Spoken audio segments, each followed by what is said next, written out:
Alors, tu restes près de moi? Oui, bien sûr. Je suis prête, on peut commencer, Rei. Surtout, tiens-la bien comme il faut, Takashi. Je la maintiens sur le ventre. J'ai trop peur de souffrir. Mais non.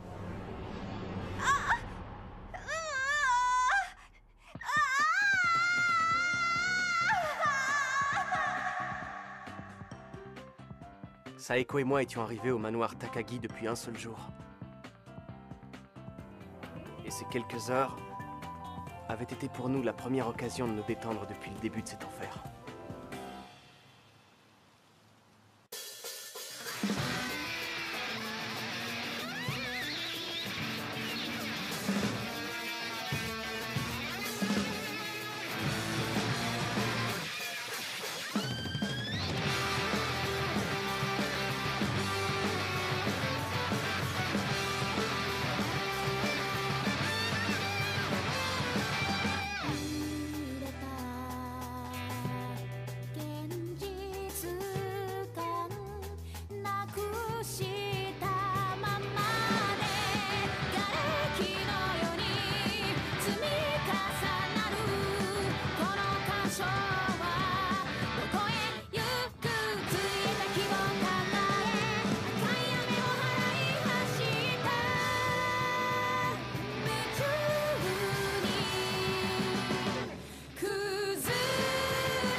Ça brûle? Ne t'inquiète pas, c'est normal.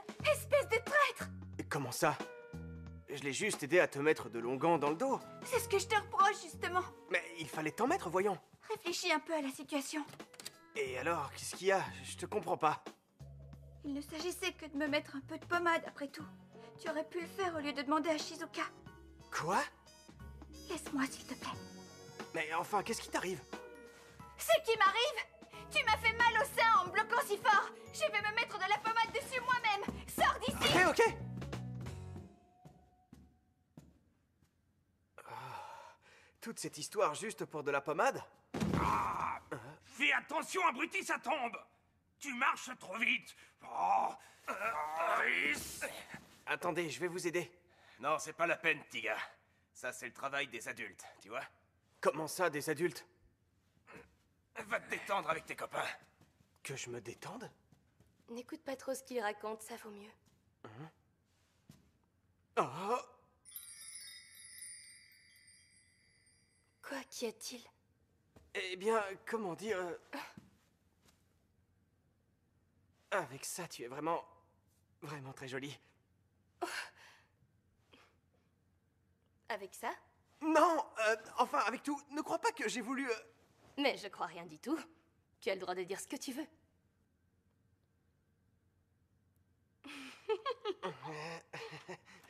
Quoi? Qu'est-ce qu'il y a? Racontez-moi, pourquoi vous rigolez? Qu'est-il arrivé de si drôle? Nous étions contents que tu ailles mieux, Alice. Voilà pourquoi on riait. Ah, c'est vrai? Oui, ça va beaucoup mieux, regarde. J'ai la forme.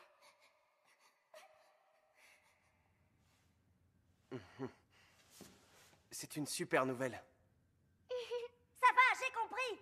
De toute façon, tu as toujours raison, maman. Saya?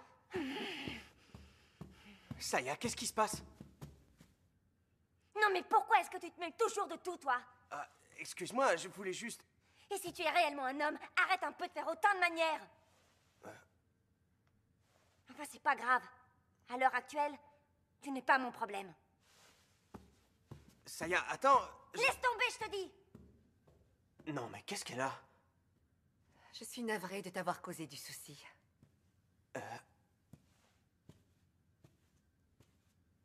Mais non, ce n'est rien, voyons.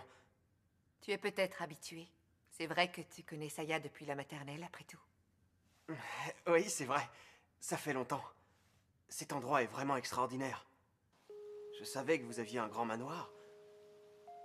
Mais pas à ce point-là. Tu n'es jamais venu jouer ici? Non, jamais. Cette maison devait sans doute t'effrayer. Eh bien, j'avoue que c'est vrai. Ne sois pas gêné, j'aime les personnes franches. Nous ne pourrons pas nous imposer ici trop longtemps. Alors, le canon, le ressort et le chargeur. Tu t'amuses bien, Kota? Non. Enfin, tu as raison. Profites-en, tant qu'on est encore là. Nous ne pourrons pas rester ici indéfiniment. Pourquoi pas? Cette maison est une véritable forteresse.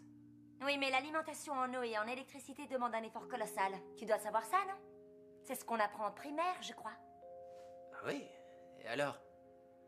Et alors, pour entretenir un réseau aussi gigantesque en temps normal, ça demandait déjà énormément de travail. Des ingénieurs compétents en nombre important. Mais depuis que les cadavres sont passés à l'attaque, l'armée d'autodéfense a pris l'initiative d'occuper la plupart des centrales. Elle ne pouvait pas se permettre d'attendre les ordres d'un premier ministre incompétent. Cela veut dire que l'utilisation du réseau est encore possible. Oui, mais combien de temps pourront encore y travailler les ingénieurs et les techniciens? Ces gens-là ont aussi une famille qui n'est pas à leur côté dans ces centrales.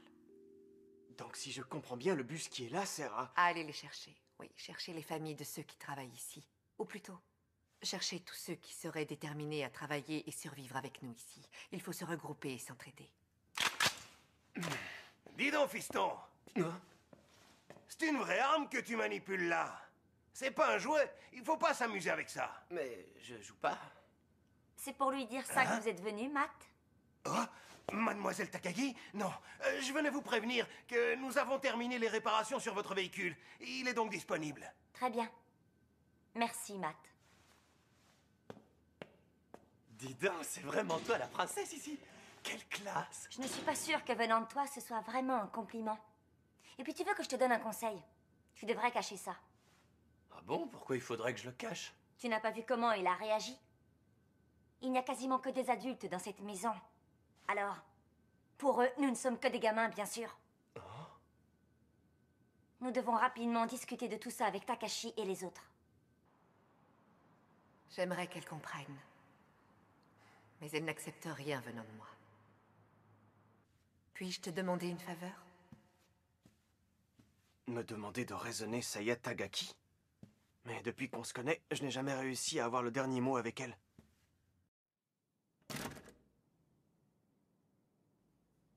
Vous n'auriez pas pu trouver un autre endroit pour faire votre réunion? Tu peux à peine bouger, nous n'avons pas le choix. Et alors, dites-moi, quel est le sujet? De quoi devons-nous parler? Il s'agit de décider si nous maintenons notre groupe ou non. Comment ça, le maintenir ou non? Comme vous l'avez remarqué, en venant ici, nous avons trouvé une organisation très importante, très structurée et également très unie dans l'adversité, dirigée avec force. Bref, vous l'avez compris, deux options s'offrent à nous. Rester avec eux. Ou les quitter, c'est ça. Mais explique-nous, quel intérêt aurions-nous à quitter un tel endroit? La situation de la ville ne fait qu'empirer. Tandis que ton père gère très bien son domaine. On reconnaît là l'autorité d'une famille noble. Ta mère est épatante, elle aussi. Ah oui, épatante, ça c'est sûr. J'étais très fière d'eux étant petite. Je le suis toujours. Ils ont accompli tellement de choses en à peine 2 jours. Mais s'ils ont pu faire ça, pourquoi n'ont-ils pas? Arrête, Saya. De quoi tu te mêles encore? Ne dis pas de mal de tes parents, je t'en prie. Surtout en ce moment. C'est si dur pour tout le monde. C'est pas vrai, tu parles exactement comme ma mère. Je le sais bien. Je le sais pertinemment que mes parents sont les meilleurs. Dès qu'ils ont réalisé ce qui était en train de se passer, ils ont pris des dispositions pour protéger la maison, nos employés et leurs familles. Extraordinaire, vraiment. Oui, ils sont absolument géniaux. Ils sont tellement géniaux qu'ils ont pensé à tout ça avant toute autre chose, même avant leur fille. Bravo! Arrête, Saya, tu veux? Ce sont des parents merveilleux, ça oui. Je reconnais bien là mon père et ma mère. Comme je ne pouvais pas avoir survécu, ils se sont vite résignés, n'est-ce pas? Ça suffit maintenant!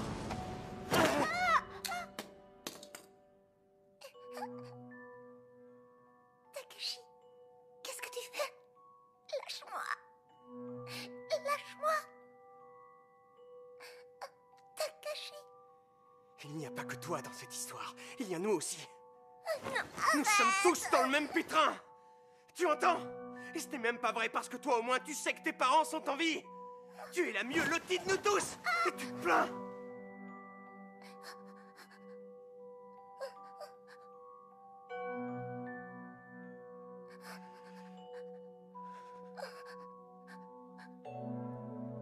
J'ai compris, Takashi. Alors lâche-moi s'il te plaît maintenant.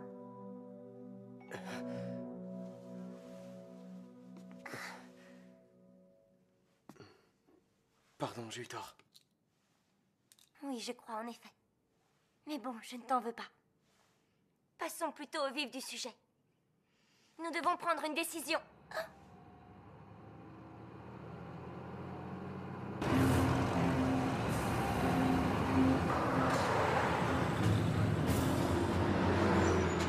Ça doit sûrement être... C'est lui, l'ex-chef du clan Tokonosu et l'actuel chef du clan Tagaki en personne. L'homme qui juge le monde selon sa propre loi.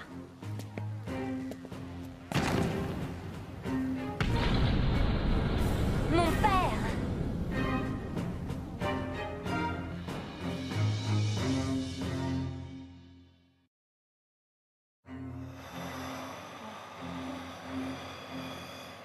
L'homme que vous voyez là se nomme Taro Doitetsu. C'est un ancien serviteur du clan Takagi et un de mes proches amis. Et aujourd'hui, durant une opération de sauvetage, alors qu'il tentait de sauver un camarade, il a lui-même été mordu. C'est là l'ultime sacrifice. L'acte le plus noble qui soit. Cependant, il n'est plus humain désormais. Il est devenu un de ces êtres dangereux. C'est pour cette raison qu'ici et maintenant, je vais remplir mon devoir de chef du clan Takagi envers mon ami et envers vous.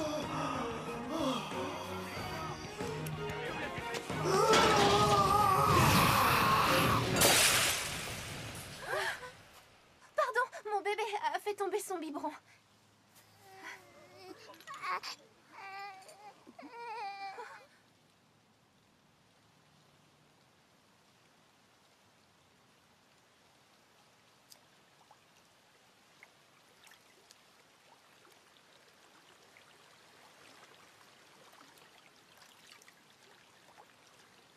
Vous voyez là notre situation. Nous devons vaincre. Sans hésiter. Nos amis, nos amants et notre famille s'ils sont contaminés. Si vous voulez vivre, il faudra vous battre.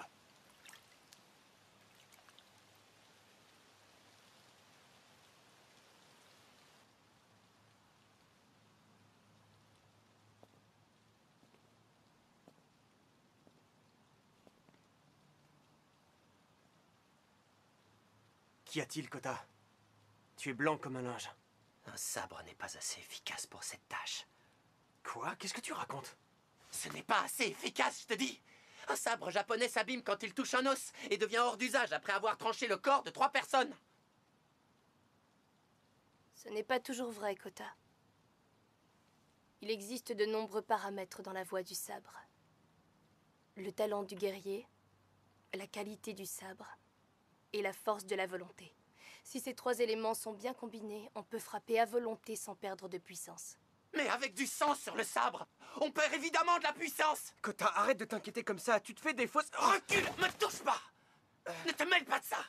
Toi qui ne sais même pas tirer correctement. Kota, ça suffit! Tais-toi!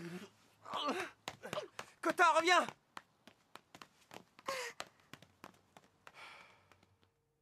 Comme les deux faces d'une même pièce.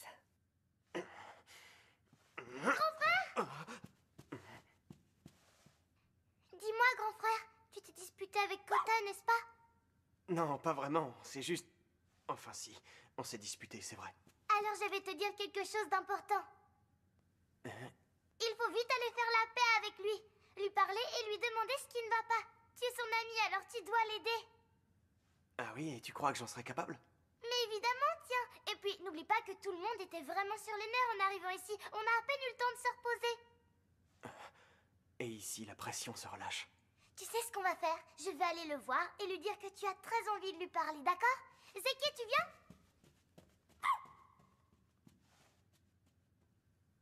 C'est comme la révolte du Bounty.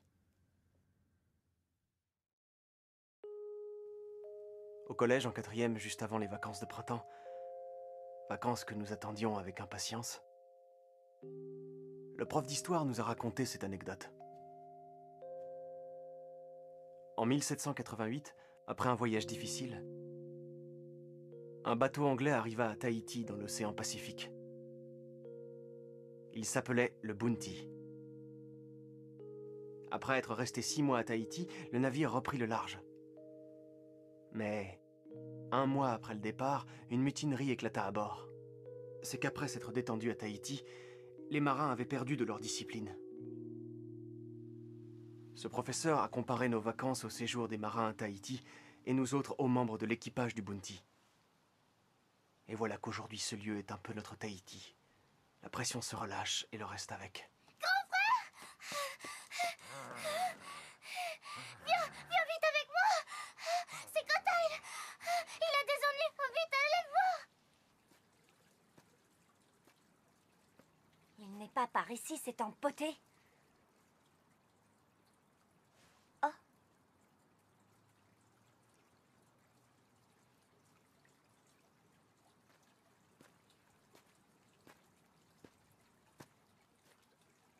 Ces carpes sont vraiment extraordinaires, Saya. On voit rarement de tels spécimens. Tu es donc experte en kendo, mais aussi en carpe, parce que je vois, non? Pourquoi pas? Remarque, ça te va bien.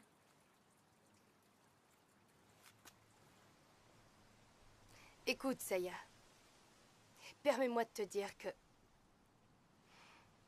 je ne suis vraiment pas d'humeur à plaisanter. Non, non, je refuse. Pour qui te prends-tu? Donne-les-nous et tout de suite! Cher jeune homme, je ne sais pas si tu réalises très bien la situation. Nous sommes engagés dans une guerre où nous n'avons pas le droit à l'erreur. Alors obéis et donne-nous ces armes. Non, je peux pas. Quelqu'un me les a prêtées et je les lui rendrai. Et personne ici ne sait s'en servir mieux que moi. Je les connais par cœur. Tu as donc compris, toi aussi. Aujourd'hui n'est pas différent d'hier. Et demain sera comme aujourd'hui. Le bonheur qui nous semblait si naturel n'existe plus. Rien ne sera plus comme avant. Plus jamais. Le monde que nous avons connu est mort. Il a été détruit. Allez, occupe-toi de lui. Tu ne veux pas comprendre. Les caprices de gamin, ça suffit maintenant. Kota, que lui veulent-ils? Et voilà. Nous revenons sur ta question de départ, Saya. Ouais. Rester ici avec eux ou décider de les quitter. En sachant que quel que soit notre choix, toute notre vie en sera bouleversée. Que se passe-t-il ici?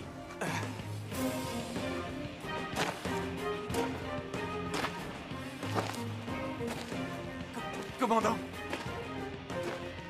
Ce jeune homme prend ses armes pour des jouets. Je suis Soichiro Takagi. Ancien chef du clan Tokonosu et chef de l'école Tendo Shogun. Et toi, jeune homme, dis-moi quel est ton nom? Monsieur, je m'appelle Kota Hirano. J'étais un élève de la classe 1B du lycée Fujimi à la place numéro 32. Je sens une grande détermination dans ta voix, Kota. Tu as certainement dû traverser des épreuves difficiles pour arriver jusqu'ici. Et ainsi tu refuses de donner tes armes, me dit-on. Je refuse, c'est bien ça, je refuse. Parce que sans ces armes, je redeviendrai celui que j'étais. Alors que j'ai enfin réussi à trouver ce que je sais faire le mieux. Et qu'est-ce donc? Que sais-tu si bien faire? Réponds-moi. Eh bien, commandant, c'est...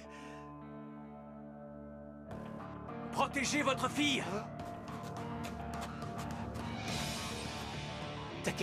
Takashi? Tu t'appelles Takashi, je me souviens de ton nom. Tu es ami avec ma fille depuis son plus jeune âge. Vous étiez déjà ensemble à l'école maternelle, si je ne m'abuse, n'est-ce pas? C'est bien ça. Et croyez-moi, Depuis le début de cet enfer, votre fille, Saya, a été sous l'étroite protection de Kota.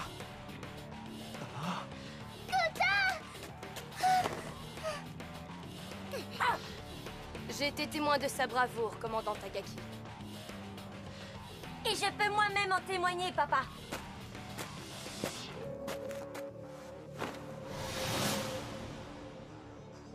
Il est peut-être un incorrigible fou des armes. Mais sans lui à l'heure qu'il est, je ferai partie de ces cadavres vivants. D'ailleurs, papa, qui m'a protégé alors que nous étions attaqués de toutes parts en ville? C'est bien Kota et ce n'est pas toi! Mon Dieu, Saya. Saya.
Oui. Oui, c'est bien ça. Oui. Ils préparent leur fuite. Si nous leur demandons de l'aide, je crois pouvoir dire qu'ils nous l'accorderont sans problème. Monsieur Shido ?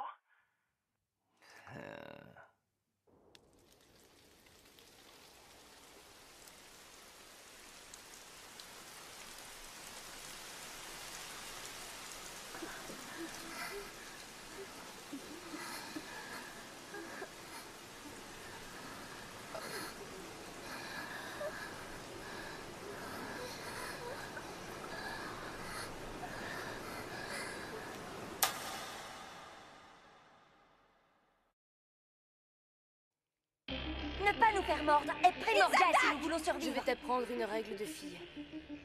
Il ne faut pas hésiter. Allez-y, tuez-moi et vous souffrirez de ce fardeau toute votre vie.